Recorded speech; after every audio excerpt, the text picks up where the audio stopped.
again. Today we are going to start exercise 7.4 permutation and combination. इसमें हम use करेंगे restricted permutation. इसका basic concept हमने last video में कर लिया था. लास्ट वीडियो का लिंक आपको डिस्क्रिप्शन बॉक्स में मिल जाएगा. स्टार्ट करते हैं from the first question. In how many ways can 6 children stand in A Q. Q क्या होता है? कतार. कि 6 चिल्ड्रन कितनी वेज में हम उसको कतार में कर सकते हैं, उनको इकट्ठा कर सकते हैं 6 चिल्ड्रन को. देन कितने में कर सकते हैं? 6 ही पोजीशन होंगी, 6 चिल्ड्रन है. देन क्या हो जाएगा? Direct 6 factorial. तो यहाँ पे लिखेंगे हम number of permutation of 6 children stand in A Q. क्या हो जाएगा? 6p6. इसका क्या मतलब होता है? 6 फैक्टोरियल. ठीक है ना. 6 फैक्टोरियल को हम यहाँ पे खोल भी सकते हैं. 6 इंटू में 5 इंटू में 4 इंटू में 3 इंटू में 2 इंटू में 120 इंटू में 6. ये हो गया 720 नंबर ऑफ वेज आ गई फर्स्ट क्वेश्चन के लिए. इजी था ये. तो 6 चिल्ड्रन थे और 6 उनकी पोजीशन होगी. अगर सबने जो टोटल नंबर ऑफ अरेंजमेंट है ना, उसमें टोटल नंबर ऑफ थिंग्स उसी के इक्वल आ जाए जितने हमें उस पोजीशन पे फिल करने हैं. देन हमें डायरेक्ट क्या यूज करना होगा वहां पे? n factorial. यहाँ पे 6 था तो 6 फैक्टोरियल. सेकेंड क्वेश्चन है in how many ways can 5 women draw water tap from 5 taps if no tap remains the unused. कोई भी टैप बिना यूज किए हुए नहीं रहना चाहिए. क्या है? 5 women draw water from the 5 taps. 5 tap से वाटर निकालते हैं. तो यहाँ पे नंबर ऑफ वेज क्या हो जाएगी? Number of veg of 5 women draw water tap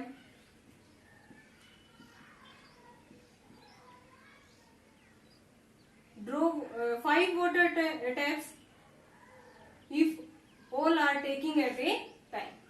हमें एक साथ लेने हैं. all are taking at a time. कोई भी बिना यूज किए नहीं रहना चाहिए. देन क्या हो जाएगा? डायरेक्ट 5 वोमेन थी और 5 ही टैप्स थे. तो 5p5 5 फैक्टोरियल हो गया. और इसकी वैल्यू क्या होती है? 120. Then total number of ways कितने आ गए यहाँ पे? 120. Now next question is third. In how many ways can 4 different books, one each in chemistry, physics, biology and mathematics, can be arrange in a set. यानी कि हमारे पास कितने different types of books हैं? 4 डिफरेंट टाइप्स ऑफ बुक्स हैं. एक है chemistry की, physics की, बायोलॉजी एंड मैथमेटिक्स. उसके अलमीरा में वहां पे अरेंज करना है उनको. Then total number of different ways कितनी होंगी? यहां से लिखेंगे टोटल नंबर ऑफ डिफरेंट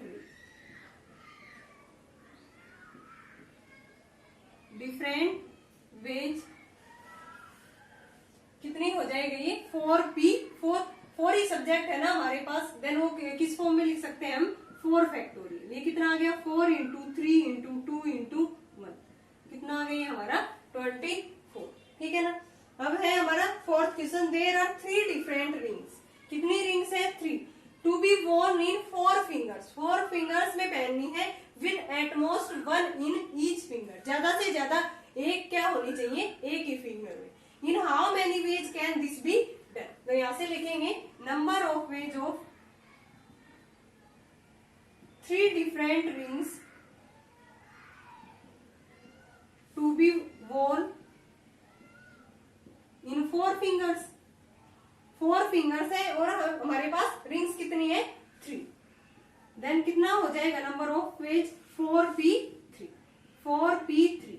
इसका मतलब 4 फैक्टोरियल अपॉन में 4 माइनस 3 फैक्टोरियल. क्या होता है? NPR का फॉर्मूला क्या होता है?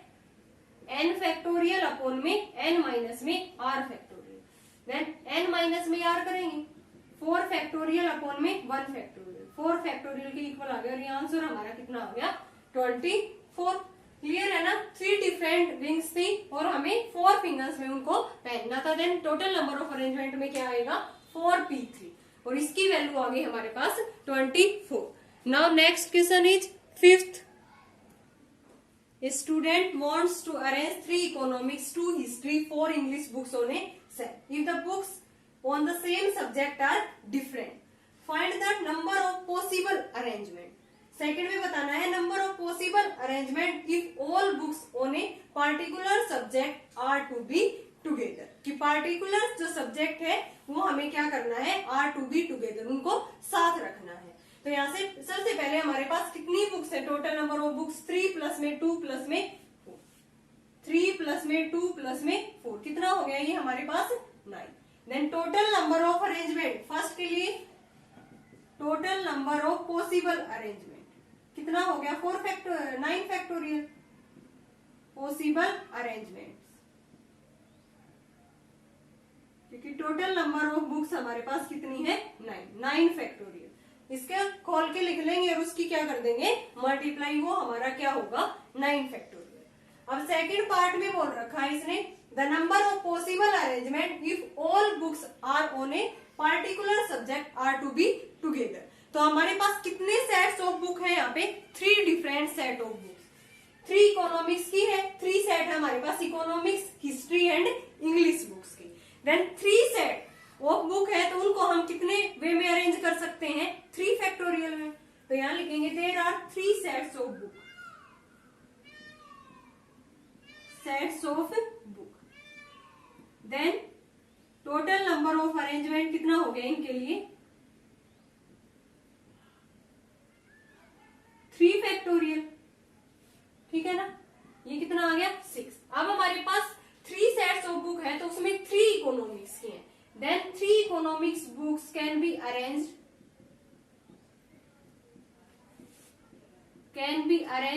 किस फॉर्म में होंगी, 3 फैक्टोरियल फॉर्म में। ये भी कितना आ गया 6। और क्या है हमारे पास 2 हिस्ट्री बुक्स, ये किस वे में अरेंज होंगी, 2 फैक्टोरियल, 4 आ गया। एंड 4 इंग्लिश बुक्स, ये किस वे में होंगी अरेंज, 4 फैक्टोरियल, ये होता है 24। देन इनकी मल्टीप्लाई कर देंगे, लास्ट में हमें total number of possible arrangement बताना है। Then total number of possible arrangement सभी की क्या कर देंगे, यहाँ पे हमें मल्टीप्लाई कर देंगे, जो 3 टाइप्स की थी। इसमें पहले 6, फिर 3 इकोनॉमिक्स, 6 इंटू में 4 इंटू 24, इनकी प्रोडक्ट आएगी 1728, 1728। ये टोटल नंबर ऑफ अरेंजमेंट आ गए कि हम उन बुक्स को जो सेम सब्जेक्ट के उनको एक साथ रख सकते हैं, ठीक है ना। टोटल बुक्स थी हमारे पास 9। Then total number of possible arrangement first case में क्या हो गए 9 फैक्टोरियल। सेकंड में ये बोल रखा था कि सेम सब्जेक्ट के हमें एक साथ रखनी है। देन कितने सेट्स हैं बुक्स के, 3 सेट्स, क्योंकि 3 economics, history and English, 3 set थे बुक्स के। देन उसको हम किस फॉर्म में अरेंज कर सकते हैं, पहले हम हिस्ट्री की भी रख सकते हैं, इकोनॉमिक्स की, फिर इंग्लिश की, या पहले हम इंग्लिश की रख सकते हैं। ऐसे करके इसके कितने अरेंजमेंट हो गए 3 फैक्टोरियल, 6 आ गया। फिर 3 इकोनॉमिक्स बुक्स को भी तो हम 3 फैक्टोरियल वेज में रख सकते हैं ना। फिर ऐसे 2 हिस्ट्री बुक्स को और 4 इंग्लिश बुक्स को। Then total number of arrangement कितना आ गया 1728। Now next question is 6th, how many 6 digit telephone numbers can be constructed with the digits 0, 1, 2, 3, 4, 5, 6, 7, 8, 9 if each number starts with the 35, यानी कि हर number कहां से स्टार्ट होना चाहिए 35 से। And no digit appears more than once, कोई भी digit एक से ज्यादा टाइम्स रिपीट नहीं होगी। तो यहां से देखो हमें 6 डिजिट का टेलीफोन नंबर बनाना है, ठीक है ना। टेलीफोन नंबर, उसकी पहली 2 डिजिट क्या है सेम है, 35 ही लेनी है, ठीक है ना। तो रिमेनिंग कितनी पोजीशन रहेगी 1, 2, 3, 4, 5, 6, पहली 2 पोजीशन पे 35 ही आएगा। देन रिमेनिंग कितनी पोजीशन रहेगी हमारे पास 4। एंड नंबर्स कितने रह गए 0 to 9, नंबर्स कितने हैं हमारे 10 है। 10 नंबर्स में से 2 नंबर्स हमारे यहाँ पे आ गए और कोई भी डिजिट रिपीट नहीं होनी चाहिए। Then we are left with the 8 digits. हम कितनी, हमारे पास कितनी डिजिट्स रहेगी 8, और लेकिन प्लेसेस कितने हैं 4 है। देन नंबर ऑफ वेज क्या होगी उनको फिल करने के लिए, number of ways of 8 digits in to fill the position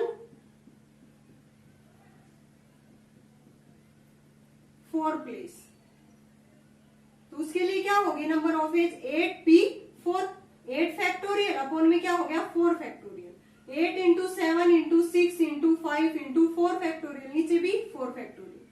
इसको सॉल्व करेंगे तब हमारे पास आएगा 1680 ways. Total number of ways आ गई जहाँ पे कोई भी नंबर रिपीट नहीं होगा और हर नंबर 35 से स्टार्ट होगा। देन 35 से स्टार्ट हुआ, हमें 6 डिजिट का बनाना है। देन कितने प्लेसेस रह गए 4 प्लेसेस, 2 नंबर्स यहाँ पे आ लिए, टोटल नंबर्स हमारे पास 10 है। देन कितने नंबर्स रह गए हमारे पास 8, तो 8 में से 8p4 अरेंजमेंट करेंगे तब क्या होगा उनका 8p4, आंसर आ गया हमारा 1680। Now next question is 7th, if there are 6 periods in each working day of a school, in how many ways can one arrange 5 subjects such that each subject is allowed at least 1 period, कि हर subject के लिए कम से कम 1 period allowed हो। Total number of periods कितने हैं 6 periods, ठीक है ना, और सब्जेक्ट कितने हैं हमारे 5 सब्जेक्ट। तो यहाँ से हम लिख सकते हैं ना 5 subjects can be arranged in 6 period. तो यहाँ से कितने होंगे total number of veg 5 subjects can be arranged in the 6 periods. कैसे अरेंज होंगे 6 पीरियड्स में, 6p5 यानी कि 6 फैक्टोरियल, 6 फैक्टोरियल अपॉन में 1 फैक्टोरियल, किसके इक्वल आ गया 720 वेज। अब ये बताओ हमारे पास 5 सब्जेक्ट थे और 6 पीरियड है, तो यहाँ से एक पीरियड हमारा क्या रह गया इसमें रिमेनिंग रह गया, देन वो किसी एक सब्जेक्ट को अलॉट कर सकते हैं। 1 पीरियड हमारा लेफ्ट रह गया, तो यहाँ लिखेंगे 1 period is left, then it can be allotted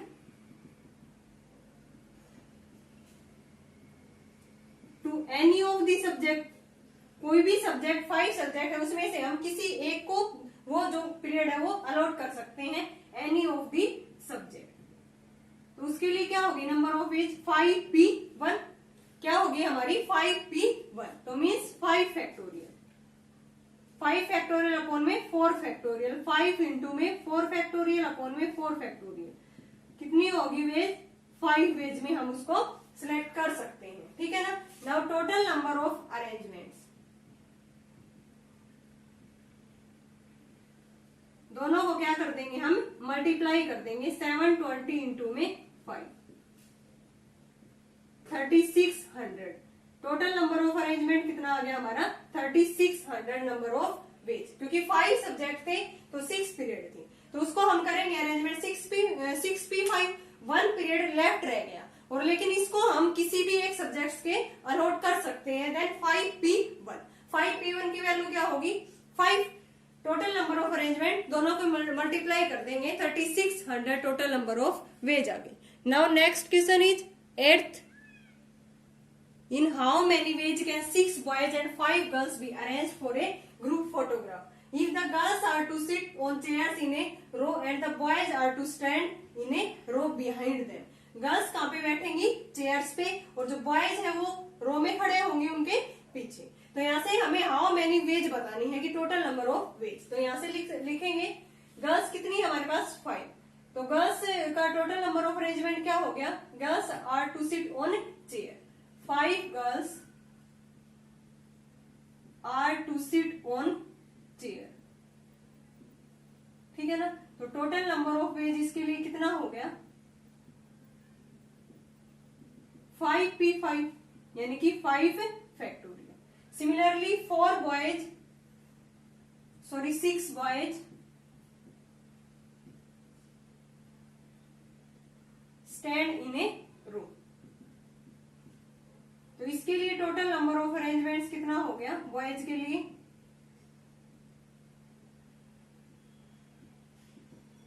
6 factorial. So last में हमें तो दोनों का बताना है बॉयज एंड गर्ल्स का नंबर ऑफ पॉसिबल अरेंजमेंट। ये हो गया हमारा 5 फैक्टोरियल इंटू में 6 फैक्टोरियल। इसको हम सोल्व कर देंगे, ये आएगा 86 400। इसको सोल्व कर देंगे, ये कितने नंबर ऑफ वेज आ जाएंगे यहाँ से 86 400, ठीक है ना। यहाँ से हमारे टोटल नंबर ऑफ वेज आ गई। Now next question is 9th। In how many ways can 5 boys and 3 girls be arranged so that no 2 girls may sit together? कोई भी 2 गर्ल्स एक साथ नहीं बैठेंगी। तो हमें टोटल नंबर ऑफ अरेंजमेंट बताना है। 5 बॉयज है ना, तो यहां से लिखेंगे 5 boys can be arranged in 5 factorial veg. कितना हो गया ये 120 वेज। अब 3 गर्ल्स को बोला कि वो 3 गर्ल्स है टोटल, उसमें से कोई भी 2 गर्ल्स एक साथ नहीं बैठेंगी।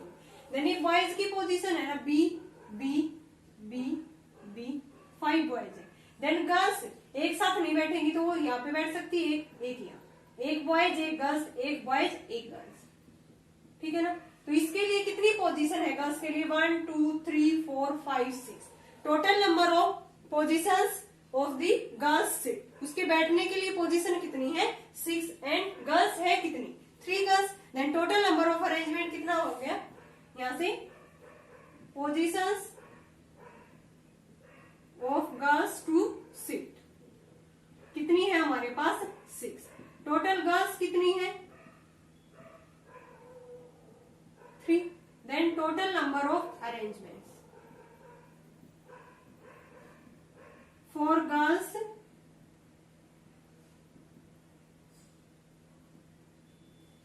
girls when no 2 girls sit together, कोई भी 2 एक साथ नहीं बैठेंगे। देन क्या होगा number of arrangement 6p3, 6 factorial upon 3 factorial, 6 5 4 into में 3 फैक्टोरियल अपॉन में 3 फैक्टोरियल, 120 हो गया। Then total number of arrangement बताना है हमें, दोनों की क्या कर देंगे प्रोडक्ट कर देंगे। कितना आएगा ये, ऊपर 120 था और नीचे 120, 14 400, क्योंकि 12 की प्रोडक्ट क्या होती है 144। Then total number of ways आ गई हमारे पास 14,400। क्या किया देखो, पहले 5 बॉयज थे 3 गर्ल्स थे, फिर इसने ये कहा था, ये कंडीशन लगाई थी गर्ल्स के ऊपर कि कोई भी 2 गर्ल्स एक साथ नहीं बैठेंगी। तो पहले हम अरेंजमेंट निकाल देते हैं 5 बॉयज का कि वो कैसे किस तरह से बैठ सकते हैं 5 फैक्टोरियल। अब बॉयज 5 है, इनके बीच में एक एक हम गर्ल्स बैठा देंगे। देन ये हमारी कंडीशन फुलफिल हो जाएगी कि कोई भी 2 गर्ल्स एक साथ नहीं बैठेंगी। तो इसके लिए पोजीशन कितनी है 6 पोजीशन है गर्ल्स के बैठने के लिए, और है गर्ल्स कितनी 3। देन नंबर ऑफ अरेंजमेंट क्या हो गया 6p3। Total number of arrangement पूछा है तो 120 इंटू में 120, 14,400 हमारा टोटल नंबर ऑफ अरेंजमेंट्स आ गया। Now next question is 10th। In how many ways can 9 examination papers be arranged so that the best and worst never come together? ठीक है ना, इसने ये पूछा है कि कोई भी एग्जामिनेशन है उसमें 9 पेपर्स हैं, वो अरेंज करने हैं, उसमें से कुछ अच्छे और जो बेकार पेपर है नेवर अकर टुगेदर, वो साथ नहीं आने चाहिए। तो टोटल नंबर ऑफ पेपर्स कितने हैं 9, तो उनको हम 9 वे में अरेंज कर सकते हैं ना। Total number of ways of arranging 9 examination means 9 factorial. अब नेवर अकर टुगेदर, तो पहले हम वो कर लेते हैं जो एक साथ आते हैं, best and worst. When the best and worst papers are together, यानी कि वो साथ साथ आते हैं, देन दे में बी कंसीडर्ड एज 1 पेपर। हमने बेसिक वाली वीडियो में किया था ना कि उसको कंसीडर करना है एक टाइम्स या कंसीडर नहीं करना है, तो उनको एक पेपर कंसीडर करेंगे ना। So that there are 8 papers arranged. तो टोटल 9 थे, उसमें से 2 हमने एक साथ कर दिए, देन कितने रह गए 8 पेपर्स, तो 8p8 यानी कि 8 फैक्टोरियल। अब बेस्ट और रोस्ट 2 है हमारे पास, देन पहले हम रोस्ट लिख सकते हैं या बेस्ट। पेपर्स लेने में बेस्ट ले सकते हैं रोस्ट या बेस्ट, तो 2 वेज हो गई उसके लिए, तो 2 इंटू में 8 factorial. But the best and worst paper can be arranged in 2 ways, इनको भी हम 2 वेज में अरेंज कर सकते हैं। Then total number of ways when the best and worst papers come together, तो पहले कितना था ये 8 फैक्टोरियल, 2 इंटू में 8 फैक्टोरियल। लेकिन हमें बताना तो क्या है जो एक साथ ना नेवर अकर टुगेदर, तो टोटल में से टोटल कितना था 9 फैक्टोरियल, जो एक साथ आए हैं वो नंबर ऑफ अरेंजमेंट माइनस कर देंगे। देन क्या आ जाएगा number of ways so that the best and roast never occur together. Total number of arrangement 9 factorial, minus में 2 इंटू में 8 फैक्टोरियल। 8 फैक्टोरियल मैंने कॉमन ले लिया, अंदर यहाँ पे क्या रह गया, इसको मैं लिख सकती हूँ ना 9 इंटू में 8 फैक्टोरियल। 8 कॉमन ले लिया, 9 माइनस में 2 मीन्स 8 फैक्टोरियल इंटू में 2 रह गया। इनकी प्रोडक्ट करेंगे, ये आएगी हमारी 28, 22, 40। ये हमारे टोटल नंबर ऑफ वेज आ गए when best and roast never occur together. Okay student, remaining questions हम करेंगे इसके नेक्स्ट वीडियो में। आई होप आपको अच्छे से यहाँ तक समझ आया होगा। अगर फिर भी किसी क्वेश्चंस में डाउट है तो कमेंट सेक्शन में कमेंट करके पूछ सकते हो। Thanks everyone.